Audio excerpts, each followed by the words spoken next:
Bienvenue, aujourd'hui on plonge dans un sujet crucial, la surveillance sur Internet.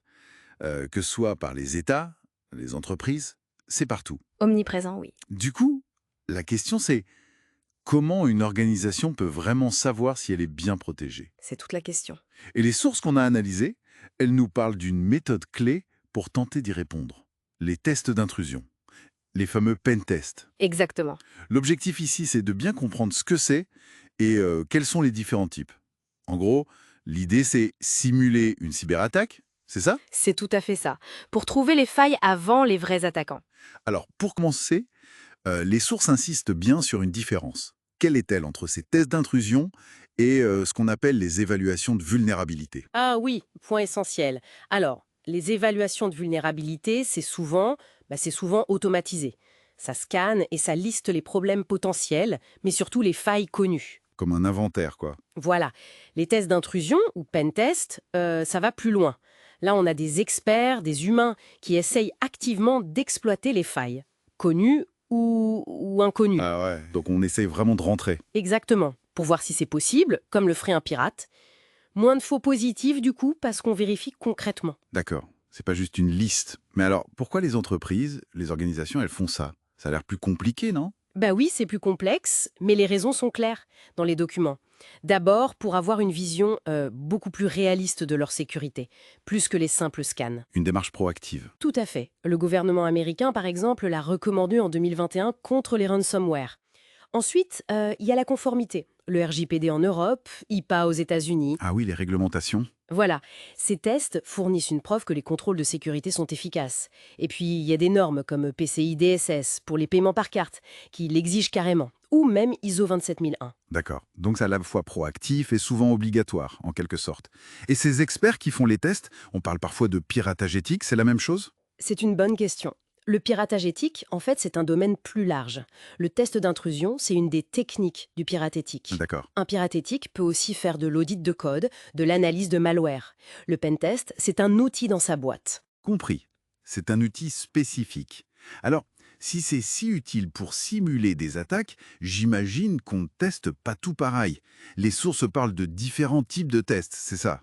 Exactement, oui. Parce que les attaquants, ils ont plusieurs portes d'entrée possibles. Donc, les tests doivent s'adapter. On peut en distinguer, disons, 4 grands types principaux. Voyons ça. Premièrement, les tests d'application. Ça cible les logiciels, applis web, mobiles, les API. On cherche les failles classiques, genre le top 10 de l'OASP, vous savez, injection de code, mauvaise configuration, Oui, les grands classiques. problème d'authentification, etc. Mais aussi des failles spécifiques à l'application testée. D'accord. Et ensuite? Deuxièmement, les tests réseau. Là, on regarde l'infrastructure et on distingue les tests externes, on simule un pirate depuis Internet, et les tests internes. Interne, c'est-à-dire? On simule une menace venant de l'intérieur. Un employé malveillant ou des identifiants qui auraient été volés, par exemple. Ah oui, d'accord. Intéressant. Troisième type. Troisièmement, les tests matériels. Ça vise les appareils connectés. PC, smartphone, objets connectés, l'IoT et même les systèmes industriels, l'OT. Les machines dans les usines, ce genre de choses? Voilà, on cherche des failles logicielles dans l'OS ou même des failles physiques, comme un accès facile à un serveur dans un data center mal protégé. D'accord. Et le dernier?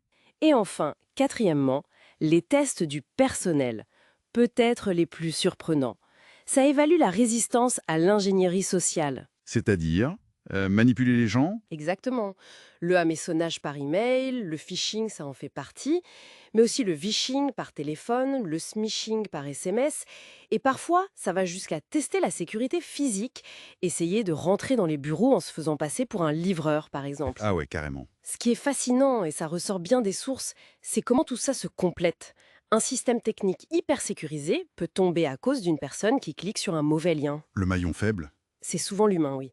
Donc seule une combinaison de ces tests donne une image vraiment réaliste des risques. Alors, si on résume tout ça, les tests d'intrusion, ce sont des simulations d'attaque, mais contrôlées. Essentielles pour trouver des vraies failles exploitables. Oui, avant les autres. C'est clé pour une bonne cybersécurité, pour la conformité aussi, Et ça se décline selon ce qu'on veut tester, hein. Les applications, le réseau, le matériel, et même les gens. Tout à fait. Et ça soulève une question importante pour finir, peut-être. Je vous écoute. Identifier les failles, c'est une chose. C'est crucial, on l'a dit.